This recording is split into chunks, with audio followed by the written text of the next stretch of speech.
I'll be on most of the night. Thanks, Evelyn. Talk to you later. Okay, over and out. I've been thinking about this category of games that I like to call all-nighter games. These are titles that I feel are best experienced in the quietest, darkest, most intimate, and most immersive setting possible for the most significant impact, and are short enough to finish in one sitting. Firewatch, To the Moon, and Alan Wake's American Nightmare are all excellent examples from very different genres. Now, I would absolutely recommend the same play experience for Oxenfree 2: Lost Signals. Before we get into the review, we'd like to thank our Patreon supporters for making this possible. Please take a second to check out patreon.com/noisypixel to support independent game journalism.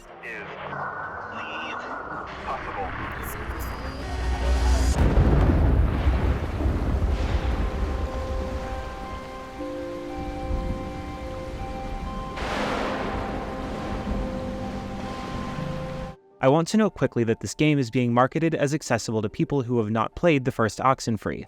This is technically true. I am one of those people, and I found the plot fairly easy to follow, but I do think that I was missing some key emotional investment from the first game that would have added another layer to my thoughts regarding the ending of this title.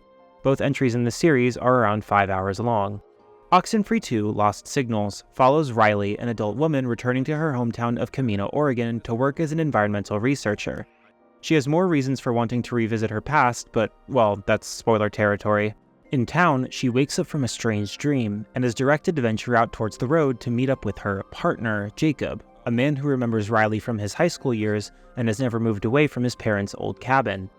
Jacob is carrying the transmission equipment she needs to set up that night at the top of a high peak, and his truck is unfortunately moved onto the afterlife, so the two of them will have to hike up on foot.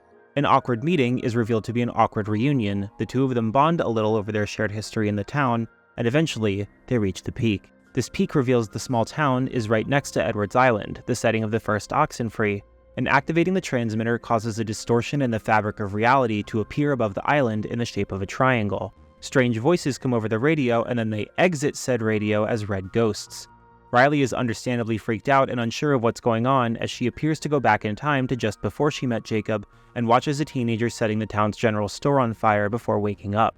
She explains to Jacob what she saw, and he reveals that not only did he also experience something otherworldly, but that he's heard of such distortions before, and might know of a way to fix things before the tear in the space-time continuum envelops the whole town.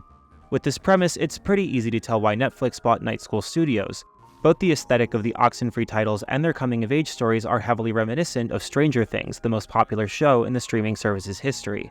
The woodsy island and far-from-civilization town of Camino share much with the town of Hawkins, Indiana.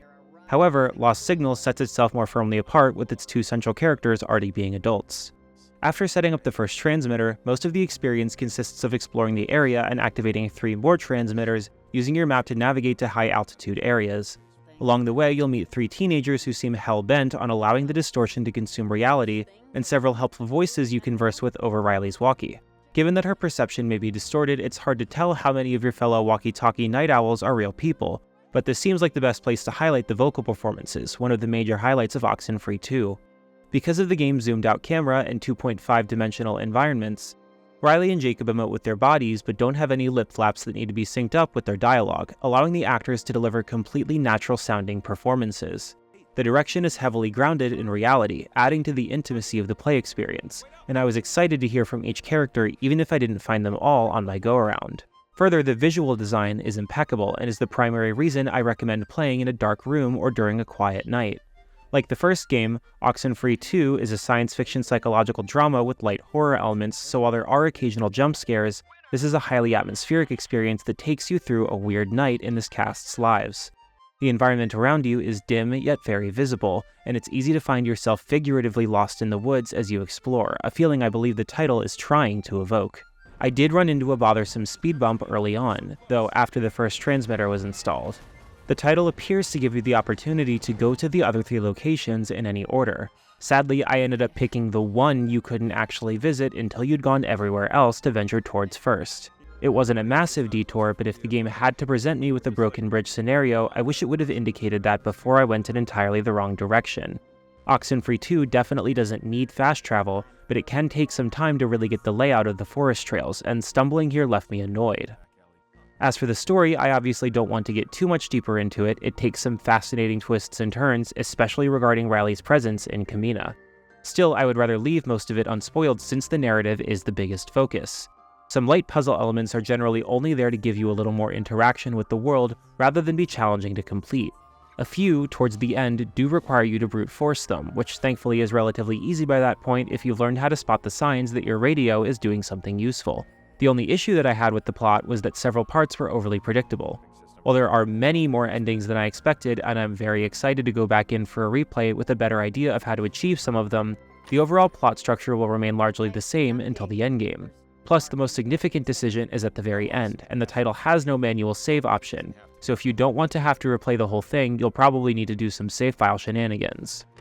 Oxenfree 2 is a wonderful ghost story in more ways than one. The ending depends on the person telling it, it takes place on a dark and stormy night, and there are literal ghosts involved. I unfortunately can't currently compare it to its predecessor, but what I was hoping for out of this one was a spooky vibes adventure that was a decent mind screw. I'm happy to say that Lost Signals delivered on that with an extra spoonful of charm on top, and I can't wait to experience it all again. Noisy Pixel is giving Oxenfree 2 Lost Signals an 8.5 out of 10. Thanks for watching. This video is brought to you by our supporters on Patreon. Noisy Pixel is run by a group of gamers providing independent gaming coverage through news, reviews, previews, and more. Check out our Patreon to help support our continued growth and subscribe to keep up with all of our future content.